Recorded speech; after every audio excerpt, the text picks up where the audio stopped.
সকাল সকাল বেরিয়ে পড়লাম, আইআরসিটিসি রুম ছেড়ে দিয়েছি। দেখো সমস্ত লাগেজ নিয়ে এবার হচ্ছে এগুলো ক্লক রুমে রাখতে হবে। জানি না ক্লক রুমে রাখতে দেবে কিনা, বিকজ পুরো ফুল লক নেই। অনেক সময় ফুল লক না থাকলে রাখতে দেয় না। তো এগুলো ক্লক রুমে রেখে আমাদের বাকি ঘোরার জায়গা যে বাকি আছে সেগুলো ঘোরার প্ল্যান আছে। চলো দেখা যাক কি হয়। লখনৌ মে আয়ে তো পান মাস্কা আর চায়ে। দেখো এখন নিয়ে নিয়েছি আমরা চা এবং ওয়ান মাস্কা, যেটাকে বলা হয়। বেসিক্যালি ভেতরে কী আছে দেখো, পাউরুটিটাকে সেঁকে দিয়েছে আর বাটার টাইপের করে হালকা পোস্ত কাইন্ড অফ বা তিল কাইন্ড অফ দিয়েছে। আর এইগুলো বোধহয় ক্যাপসিকাম না কি একটা দিয়েছে, জানি না, খেয়ে বোঝা যাবে যে কী ব্যাপারটা। খেয়ে তোমাদের বলছি যে কেমন আর কি হচ্ছে। দাঁড়াও দেখি খেয়ে।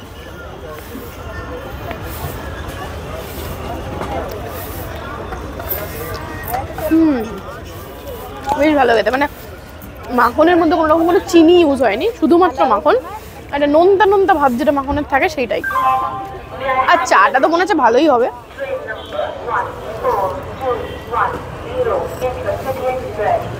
চাটা ওকে, সো খুব ভালো নয়। এটা জাস্ট লখনৌ স্টেশনের এখানে আছে আর তার উল্টো দিকে একটা দোকান আছে। এই দোকানটাতে বসে খাচ্ছি, মানে এটা যেহেতু এখানকার স্পেশাল সেই জন্য এটা ট্রাই করে দেখলাম ডিশটা। ঠিক আছে চলো এরপরে ঘুরতে যাব, ব্রেকফাস্ট করে তারপরে তোমাদের দেখাবো কোথায় কোথায় ঘুরতে। আমরা চলে এসেছি আজকে মেট্রো করে যাওয়ার জন্য। আগের দিনকে গিয়েছিলাম স্কুটি করে, আজকে ঘুরবো মেট্রোতে। চলো ফার্স্টে এখানে চারবাগ থেকে যাচ্ছি মেট্রোতে করে, নামবো কেডি সিংয়ে, দিয়ে বাকি যে জায়গাগুলো বাকি আছে সেগুলো ঘুরবো। স্কুটি করে আজকে আর ঘুরলাম না, যেহেতু প্রচুর কনজেস্টেড এলাকা। তো চলো দেখা যাক কীরকম এক্সপিরিয়েন্স হয়। আগের দিনের ব্লগটাতে আছে আমরা প্রথম দিন কি ঘুরেছি, আজকে দ্বিতীয় দিনের বিভিন্ন ডেস্টিনেশনগুলো থাকবে। আগের ব্লগের লিংক ডেসক্রিপশনে দেওয়া রইল। নেমে পড়লাম KD Singh metro railway station. এখান থেকেই ডেস্টিনেশনগুলো সব কাছে পড়বে। নামলাম কেডি সিং স্টেডিয়াম মেট্রো দিয়ে দিয়ে এখন হেঁটে যাচ্ছি। এখানে পুরো পায়ে হেঁটে দেখবো এটাই ঠিক করেছি। বেসিক্যালি ইউপি ট্যুরিজমের যে হেরিটেজ ওয়াকটা ছিল সেই ম্যাপটাই ফলো করছি। তোমরা সেই ম্যাপটা কোথা থেকে পাবে সেটার লিঙ্ক দেওয়া থাকবে ডেসক্রিপশন। তো সেই ম্যাপ ফলো করে প্রথমে যাচ্ছি সাদাত আলি খান এনার টোম্বে। ঠিক আছে, তো দেখো ব্যাক ক্যামেরায় দেখাই একবার। এই দেখো দূর থেকে দেখা যাচ্ছে, জাস্ট হেঁটেই সামনেই পড়বে এবং তোমরা মোটামুটি পায়ে হেঁটেই দেখতে পারবে। এবং কার পরে কোনটা দেখবে সেটা সিকোয়েন্সটা আস্তে আস্তে বলবো। ফার্স্টে এই জায়গাটা দেখে নিই, তারপরে নেক্সট যে জায়গায় নিয়ে যাবো তোমাদের জানাচ্ছি। প্রথমে পৌঁছে গেলাম সাদাত আলি খানের সমাধির কাছে। এখানে ওনার স্ত্রী খুরশিদ জাদির সমাধিও পাশে অবস্থিত। নবাব সাদাত আলি খান 1794 থেকে 1814 সাল পর্যন্ত আওধের শাসন করেছিলেন। দাঁড়িয়ে আছি লখনৌয়ের বিখ্যাত জায়গা সাদাত আলি খানের সমাধিক্ষেত্রর কাছে। এই যে এইটি হচ্ছে ওনার সমাধিক্ষেত্র এবং তার বাঁদিকে আছে খুরশিদ জাইদি ওনার ওয়াইফের সমাধিক্ষেত্র। সাদাত আলি খান লখনৌয়ের চতুর্থ নবাব ছিলেন এবং বিভিন্ন আর্কিটেকচারাল যে সমস্ত অবদান আছে ওনার, সেগুলো সত্যিই অনস্বীকার্য এই পুরো লখনৌ জুড়ে। তো এখানে আমরা এটা দেখে এগোবো পরবর্তী গন্তব্যে। এনার শাসনকাল এমন একটি সময়ে শুরু হয়েছিল যখন ব্রিটিশরা ইতিমধ্যে শহরে প্রবেশ করেছে এবং দিন দিন আরো শক্তিশালী হয়ে উঠেছে। যদিও নবাবরা দিল্লিতে মুঘল শাসকদের জন্য প্রযুক্তিগতভাবে কেরানি ছিলেন, তবে এখন তারা ব্রিটিশদের কাছে বিভিন্ন বিষয় রিপোর্ট করতেন। তার সময়ে ব্রিটিশ বাসিন্দা, তার কিছু কর্মী এবং সেনাবাহিনীর থাকার জন্য ওই মনোরম রেসিডেন্সি তৈরি করা হয়েছিল, যার ভিডিও লিংক ডেসক্রিপশনে দেওয়া আছে। যদিও লখনৌ বড় ইমামবাড়া, ছোট ইমামবাড়া এবং আসাফউদ্দৌলার আমলে নির্মিত অন্যান্য ঐতিহ্যবাহী ভবনের জন্য বেশি বিখ্যাত ছিল। আর এটি ছিল ওনার স্ত্রী খুরশিদ জাদির সমাধি। এই জায়গাটি সূর্যোদয় থেকে সূর্যাস্ত পর্যন্ত খোলা থাকে। প্রাঙ্গণে প্রবেশের জন্য এবং সমাধির ভিতরেও কোনো ফি নেই। এখানে এই এলাকাতে জাস্ট ওই সাদাত আলি খান টম্বের ওখানে আমরা কচুরি ট্রাই করবো বলে নিলাম। তো দেখা যাক কচুরিটা ঠিক কেমন। কি কি দিয়েছে দেখো, ছোলা দিয়েছে, এটা কি দিয়েছে জানি না, আচার টাইপের কিছু একটা, মশলা আলু, আর হচ্ছে পেঁয়াজ, মূলো, গাজর এসব আছে। তো চলো কচুরিটা ট্রাই করে দেখি।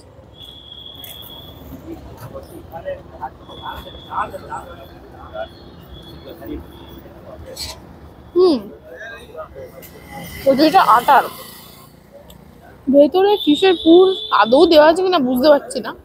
এই দেখো পুরো আটার মনে হচ্ছে, কিন্তু কোনো পুরের টেস্ট আমি পাচ্ছি না। আর এইটা বেসিক্যালি সোয়াবিন আর হচ্ছে ছোলার তরকারি, মশলা আলুটা খেয়ে দেখি। এটা ভালো কথা, এটা দারুণ খেতে। দেন এটা জাস্ট টেস্টিং পারপাস নিয়েছি, ভালো, তোমরা টেস্ট করতে পারো। ডান। দারুণ সুস্বাদু কচৌরি খেয়ে এবার এগোলাম বড়া ছত্তর মঞ্জিল আর ছোটা ছত্তর মঞ্জিল দেখার উদ্দেশ্যে। যখন ওখানে গিয়ে পৌঁছাই তখন সেখানে রিপেয়ারিং কার্য চলছিল, তাই ভেতরে ঢুকে দেখার সুযোগ হয়নি। আর একটা পোর্শনে প্রাইভেট প্রপার্টিও আছে। এই ছত্তর মঞ্জিল নবাবদের জীবনধারা এবং ঐতিহ্য এটি দেখার একটি অনন্য সুযোগ প্রদান করে। বিশাল হল এবং কক্ষগুলোর মধ্যে দিয়ে হেঁটে গেলে আপনি কল্পনা করতে পারেন যে একসময় এই দেওয়ালগুলিতে কত জাঁকজমকপূর্ণ সমাবেশ, বিস্তৃত উৎসব এবং রাজকীয় কর্মকাণ্ড হতো। এখান দিয়ে বেরিয়েই সামনেই ছিল জেনারেল ওয়ালি কোঠি, যেটি গোমতী নদীর ডান তীরে অবস্থিত। দ্বিতল প্রাসাদ ভবনটি নবাব সাদাত আলি খানের শাসনামলে নির্মিত হয়। প্রাসাদটি ছিল সর্বাধিনায়ক বা জেনারেলের বাসস্থানের জন্য, তাই কালক্রমে এটি জেনারেলের কোঠি বা জেনারেল ওয়ালি কোঠি নামে পরিচিতি লাভ করে। প্রথমে ভবনটির মূল প্রবেশপথ ছিল ঠিক এই দিকে, গোমতী নদীর তীরে। সুন্দরভাবে সঞ্চালিত বহু ফলিয়েটেড এবং ঘোড়ার জুতোর খিলান, বায়ু চলাচল, ফায়ার প্লেস এবং সাজসজ্জা ইন্দো ইউরোপীয় প্রাসাদ স্থাপত্যের প্রতিনিধিত্ব করে। এরপর গুগল ম্যাপ অনুসারে আমাদের পরবর্তী গন্তব্য ছিল লাল বারাদারি কোঠি, যেটি স্টেট ললিত কলা একাডেমি ইউপি লখনৌ এই ইনস্টিটিউট হিসাবে ব্যবহৃত হয়। 1819 সালে নবাব গাজীউদ্দিন হায়দারকে আওধের প্রথম রাজা হিসাবে অধিষ্ঠিত করার পর লাল বারাদারি আওধের সকল রাজার রাজ্যাভিষেক হল হিসাবে কাজ করার গৌরব অর্জন করেছিল। এই হলটি সিংহাসন কক্ষ নামে পরিচিত ছিল, যেখানে আওধের রাজার সিংহাসন স্থাপন করা হয়েছিল। লখনৌয়ের প্রত্যেকটি আনাচে কানাচে ছড়িয়ে রয়েছে ইতিহাস। এরপরে পৌঁছালাম কোঠি গুলিস্তান-ই ইরামে। এখানেও রিপেয়ারিং কাজ চলছিল। গুলিস্তান-ই ইরাম এই নামকরণের কারণ হচ্ছে এই ভবনের সামনে একটি সুন্দর বাগান রক্ষণাবেক্ষণ করা হয়েছিল, যার মাঝখানে একটা ছোট্ট ঝর্ণা ছিল। গুলিস্তান বা স্বর্গ হলো একটি সুন্দর বাগান, যার আদর্শ উপাদান ছায়া এবং জল, এবং ইরাম হলো স্বর্গ বা জান্নাত। লখনৌয়ের স্থাপত্যের এই অসাধারণ নিদর্শনগুলির মধ্যে একটি হলো এই কোঠি দর্শন বিলাস। ইউরোপীয় এবং মুঘল প্রভাবের উপাদান দিয়ে তৈরি একটি রানীর বাসভবন। এটিরও এখন রিপেয়ারিং কাজ চলছে। এটি অনেকটা ধ্বংসপ্রাপ্ত ছোটি ছত্তর মঞ্জিলের অনুকরণে তৈরি করা হয়েছিল। নবাবী যুগে এই কোঠিটিকে কুদসিয়া মাহেলের প্রাসাদ বলা হতো, যা নবাব নাসির উদ্দিন হায়দারের স্ত্রীর নামে নামকরণ করা হয়েছিল।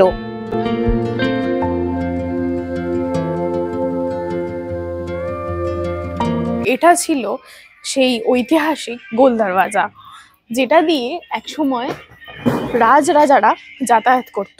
এখন কালের নিয়মে চারিদিকে আধুনিক বাড়ি তৈরি হয়েছে, এবং কিন্তু এই দরজা এখনো পর্যন্ত রয়ে গেছে। একদম ছোট্ট ছোট্ট সাইজের ইট দিয়ে তৈরি এই দরজাটা। তো ভাবতেও অবাক লাগে যে এই সময় মহারাজা, মানে একটা সময় ছিল তখন রাজা মহারাজারা এখান দিয়ে যাতায়াত করতো। এরপর প্রবেশ করলাম লাখি দরওয়াজা দিয়ে। 1847 থেকে 1850 সালের মধ্যে 1,00,000 টাকা ব্যয়ের দ্বারা নির্মিত হয়েছিল এই কায়জারবাগ কমপ্লেক্সের বিশাল গেটটি। এটি ওয়াজিদ আলী শাহের সময় কায়জারবাগের জাঁকজমকের গল্প বলে দিয়ে যায়। এই গেটগুলির নির্মাণে ইন্দোসেনিক স্থাপত্যের অনুসরণের পাশাপাশি তাদের আওয়াধি শিল্পকেও মাথায় রাখা হয়েছিল। বিশাল ফটকের উপরে চৌপাদের লাইনে বাঁশি তৈরি করা আছে। সুন্দর তোরণে 2টি মাছ খোদাই করা আছে, যা ছিল আওয়াধের রাজকীয় প্রতীক। এই মাছ থেকেই চেচ আসাফি তোড়া তৈরি করা হয়, যাকে বলা হয় ইন্দো ইরানিয়ান বুটা। 2 মারমেড তাদের 2 হাতে মুকুটটি ধরে আছে। 2টি গেটই সমসাময়িক শিল্পীর দৃষ্টিকোণ থেকে খুবই সুন্দর আর আকর্ষণীয়। এরপর পৌঁছালাম সাফেদ বারাদারিতে। নবাব ওয়াজিদ আলী শাহ এটি শোকের প্রাসাদ হিসাবে নির্মাণ করেছিলেন এবং এর নামকরণ করা হয়েছিল কাসার উল ওয়াজা। 1856 সালে আওধ দখলের পর ব্রিটিশরা ক্ষমতাচ্যুত রাজার রাজত্বের কর্মকর্তা ও অভিজাত ব্যক্তিবর্গ এবং তাঁর আত্মীয় স্বজনদের আবেদন ও দাবির জন্য এই বারাদারি ব্যবহার করত। পরবর্তীতে 1923 সালের দিকে ব্রিটিশ সাম্রাজ্যের রানীর প্রতি তাদের আনুগত্য এবং আনুগত্যের জন্য কৃতজ্ঞতা প্রকাশের জন্য এটি আওধের তালুকদারদের কাছে হস্তান্তর করা হয়, যার নামকরণ করা হয় ব্রিটিশ অ্যাসোসিয়েশন অফ আওধ। বারাদারি এখনো তাদের দখলে এবং নিয়ন্ত্রণে রয়েছে। যখন ওখানে গিয়েছিলাম তখন একটি বিবাহ অনুষ্ঠানের জন্য এই বারাদারিটি বুক করা হয়েছিল। সেখানে সেই সমস্ত কাজকর্মই চলছিল। বেশ জাঁকজমকপূর্ণ এই সফেদ বারাদারি, তা দেখলেই বোঝা যায়। তার উল্টো দিকে রয়েছে আরও একটি লাখি গেট, যেটি একইভাবে পশ্চিম প্রান্তের লাখি গেটের মতোই নির্মিত। এখানেও সেই রয়েছে আওয়াধের বিশেষ চিহ্ন, সেই 2টি মারমেড। আমাদের পরবর্তী গন্তব্য কোঠি রসান উদ্দৌলা। এই রসান উদ্দৌলা একটি প্রাসাদময় বাড়ি তৈরি করেছিলেন, যার জন্য প্রচুর অর্থ ব্যয় হয়েছিল এবং অনেক সময়ও লেগেছিল। বাড়িতে রসান উদ্দৌলা বাদশাহ নাসিরউদ্দিন হায়দারের একটি পূর্ণাঙ্গ চিত্রকর্ম স্থাপন করেছিলেন, যা আসলেই রাজাকে এতটাই মুগ্ধ করেছিল যে রাজা এই কোঠির নামকরণ করেছিলেন কায়সার পাসান্দ। যদিও কিছু প্রাচীন ঐতিহাসিকদের মতে এই তথ্যের মধ্যে কিছুটা পার্থক্য রয়েছে। কেউ কেউ মনে করেন যে কায়সার পাসান্দ একটি ভিন্ন ভবন ছিল, যদিও সেটিও রসান উদ্দৌলার দ্বারাই নির্মিত হয়েছিল। এখন এটি স্টেট ইলেকশন অফিস হিসাবে ব্যবহৃত হয়। প্রাথমিকভাবে এটি ছিল 4 তলা আয়তাকার কাঠামো, যার কোণাকৃতি তির্যক ছিল। ভবনটিতে ছোট বারান্দা এবং উঠোন রয়েছে এবং প্রতিটি পাশে সিঁড়ি রয়েছে। এখানে একটি ট্যাঙ্কের উপর নির্মিত হয়েছিল, যা স্বাভাবিক ভূমিস্তরের চেয়ে অনেক নিচু ছিল এবং এই কারণেই ভূমির তলা স্বাভাবিকের চেয়ে নিচু ছিল। লখনৌয়ের সবচেয়ে বিস্ময়কর স্মৃতিস্তম্ভ এই বড় ইমামবাড়া। এর পিছনের গল্প সত্যি আমাকে বাকরুদ্ধ করে তোলে। আমরা 18 শতকে ফিরে যাই। 1784 সালে যখন আওধ প্রদেশে দুর্ভিক্ষ বিধ্বস্ত করেছিল, আওধের নবাব আসাফউদ্দৌলা তার ক্ষুধার্ত জনগোষ্ঠী ধনী এবং দরিদ্র উভয়ের জন্য কর্মসংস্থান খুঁজে বের করার ধারণাটি মাথায় আনেন এবং এইভাবেই জন্ম হয়েছিল বাড়া ইমামবাড়ার। এটি কোনো মসজিদ বা সমাধিস্থল ছিল না, বরং এটি একটি প্রার্থনা কক্ষ ছিল, যেখানে শিয়া মুসলিম সম্প্রদায় মহরমের সময় শোক পালনের জন্য একত্রিত হতে পারত। এই ঐতিহাসিক স্থাপনার কাজ শুরু হয়েছিল। শ্রমিকরা প্রতিদিন সকালের ইটের পর ইট দিয়ে কাজ করে স্মৃতিস্তম্ভটি তৈরি করেছিল। এর বাইরে রয়েছে রুমি দরওয়াজা এবং অনতি দূরে অবস্থিত লখনৌয়ের ক্লক টাওয়ার, যেখানে সন্ধেবেলা কিছুক্ষণ বসে সময় কাটাতে পারবেন। তার কিছুটা দূরেই রয়েছে পিকচার গ্যালারি। এটি পরের দিনের প্রোগ্রামের অন্তর্ভুক্ত ছিল। এর ভিতরে লখনৌয়ের অনেক ইতিহাসের সাক্ষী আপনারা হতে পারবেন এবং অনেক কিছু জানতে পারবেন লখনৌ শহরের সম্বন্ধে। সকাল 10টা থেকে বিকেল 4টে অবধি এখানে আপনারা পিকচার গ্যালারি ভিজিট করতে পারেন। এর পাশে রয়েছে একটি সুন্দর পুকুর। সন্ধেবেলা এখানে এলে তোমরা দারুণ সুন্দর আবহাওয়া পাবে, যেহেতু চারিদিকে সুন্দর লাইটিংও করা থাকে। এখানে কিছুক্ষণ সময় কাটিয়ে এগিয়ে চললাম পরের গন্তব্যে। দুর্ভাগ্যবশত সমাপ্তিতে পৌঁছাতে পারিনি এমন একটি দুর্দান্ত কাঠামো হলো শহরের হুসেনাবাদ এলাকায় অবস্থিত সাতখান্ডা। নবাব মোহাম্মদ আলী শাহের রাজত্বকালে নির্মিত একটি অনন্য স্মৃতিস্তম্ভ হিসাবে বিবেচিত সাতখান্ডা বিশ্বজুড়ে খ্যাতি অর্জন করেছে। এরপর আমরা এগোলাম ছোটা ইমামবাড়ার দিকে, যা হোসেনাবাদ ইমামবাড়া নামে পরিচিত।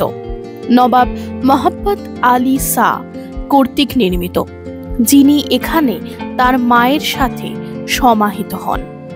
ছোটা ইমামবাড়া যেমন নামটি ইঙ্গিত করে, কেবল ছোট নয়, বরং একটি ক্ষুদ্র স্মৃতিস্তম্ভ যা প্রবেশ করার সাথে সাথেই ঐশ্বর্যে ভরে ওঠে।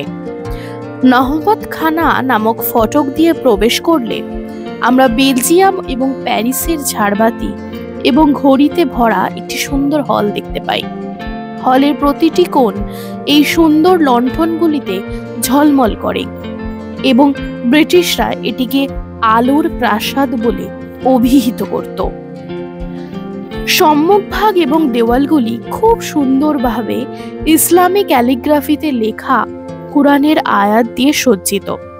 এর পাশেই রয়েছে শাহী ইমাম, যেখানে নবাব এবং নবাবের যিনি রানী ছিলেন তিনি স্নান করতেন। সেখানে সমস্ত রকমের সুযোগ সুবিধা ছিল। এখানে আপনাদেরকে গাইড নিতে হবে এবং গাইডই সম্পূর্ণ গল্পটি আপনাদের বিস্তৃতভাবে বলবে। পুরো ইমামবাড়াটি এতটাই শান্ত যে আমি দীর্ঘক্ষণ সেখানে বসে সৌন্দর্য ও শান্তিপূর্ণ পরিবেশ উপভোগ করি এবং এরপরেই ফেরার সময় চলে আসে এবং বাড়ি ফেরার পালা।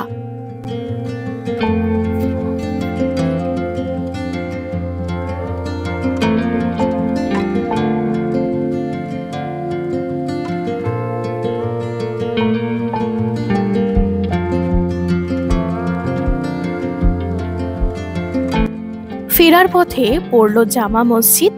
সেখানে যারা মুসলিম নয় তাদের কিন্তু অ্যালাউড নয়, তাই বাইরে থেকেই দেখলাম এই মসজিদটিকে। বেশ সুন্দর। আজকের গল্পটি এখানেই শেষ হলো। আমার গল্পটি ফুরোলো, নোটে গাছটি মুড়লো। ভালো লাগলে একটি লাইক করে অবশ্যই চ্যানেলটিকে সাবস্ক্রাইব করে রেখো পরবর্তী ব্লগের জন্য।